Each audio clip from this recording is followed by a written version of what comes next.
सांगली मिरज महानगरपालिकेचे उपायुक्त वैभव साबळे यांना लाच प्रकरणात अटक झाल्यानंतर या कारवाईचे पडसाद वेंगुर्ले शहरातही उमटले आहेत। वेंगुर्ले शहरात काही नागरिक, व्यापारी व सामाजिक कार्यकर्ते यांनी फटाके वाजवून व पेढे वाटून या कारवाईचे स्वागत करत आनंदोत्सव साजरा केला। वैभव साबळे यांनी वेंगुर्ले शहरात मुख्याधिकारी म्हणून काम पाहिले होते। त्यावेळी त्यांनी कोरोना काळात शहरातील नागरिक, व्यापारी यांना प्रचंड त्रास दिला होता।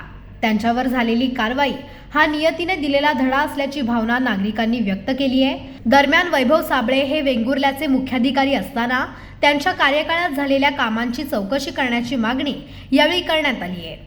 वेंगुर्ला हा नेहमी रामेश्वर, सातेरी आणि मानशीश्वर आणि इतर सर्व आमच्या जागृत देवतांचा हा आमचा वेंगुर्ला शहर एक चांगलं असं शहर आहे आणि हे नेहमी भ्रष्टाचार मुक्त राहावं व इथे गुंडगिरी इथे चालत नाही।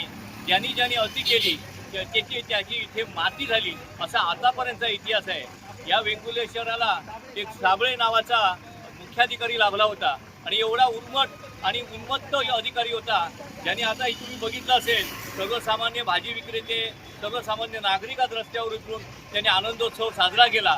कारण त्यांना ज्यावेळी एवढं छळलं, ज्या कोरोनाच्या काळात असे दांडके नियम लावून त्यांच्या भाज्याच्या टोपल्यावर लाथा मारणे, बाजूला काढून टाकणे, असं त्यांच्या डोळ्यात पाणी आल्यासारखं सकाळी ज्यावेळी बाजारात फेरफटका मारत होतो त्यांना ज्यावेळी बातमी समजली ते एवढे आनंदी झाले की साहेब याचे फटाके लावले पाहिजेत आणि पेढे वाटले पाहिजे। हे सर्व फटाके आणि पेढे या सर्व लोकांनी उत्स्फूर्तपणे या ठिकाणी लावले। त्याला इथे सर्वसामान्य नागरिकाला त्याने आपण कोणतरी हुकुमशाह असल्यासारखं त्याने या वेंगुर्ल्यात सत्ता गावली आणि खऱ्या अर्थाने भ्रष्टाचाराचा महामेरू असा हा साबळे या वेंगुर्ला नगरपालिकेत आला आणि या ठिकाणी गेला आणि आज त्याला सांगली मिरजमध्ये भ्रष्टाचाराच्या 7 लाखाच्या आरोपाखाली त्या ठिकाणी अटक झाली। आणि आज खरोखर आम्हाला पटलं की आम्ही हा जो लढा उभा केला आहे नागरिक कृती समितीच्या मार्फत, त्याला खऱ्या अर्थाने आज आमचा सुमुहूर्ताचा नारळ आज या ठिकाणी फुटला।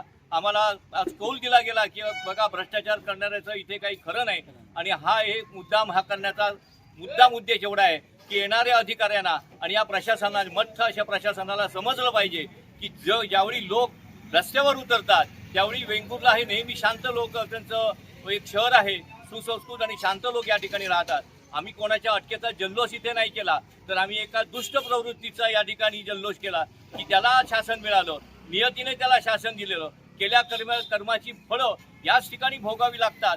याचं हे उत्तम उदाहरण म्हणजे हे साबळ्याला झालेली अटक आहे।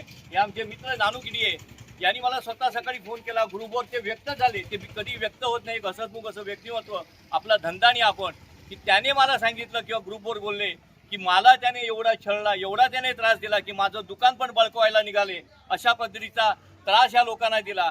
इथे काही कोरोनाच्या काळात वृद्ध लोकांना तुझ्या घरावर नांगर फिरवणार, तुझं बुलडोझरने दुकान उद्ध्वस्त करणार, एक प्रतिष्ठित व्यापारी ज्यांच्या घराचा शटरचा दरवाजा आणि पाठीमागे घर असं असताना त्याला ते अरे म्हातारे शटर बंद कर, म्हणजे एवढा असंस्कृतपणा आणि मीपणा त्याच्या अंगात होता। आणि खरोखर आता आमची दुसरी मागणी अशी राहील की त्यांच्या कारकिर्दीत, त्या साबळेच्या कारकिर्दीत झालेल्या जेवढी विकास कामं आहेत त्यांची चौकशी आम्ही कलेक्टरकडे निवेदन देतोय, आमचे आमदार दीपकभाई केसरकरांना पण निवेदन देतोय, त्याचप्रमाणे पालकमंत्री आणि मुख्यमंत्री, नगरविकास मंत्री यांना पण आम्ही निवेदन देतोय।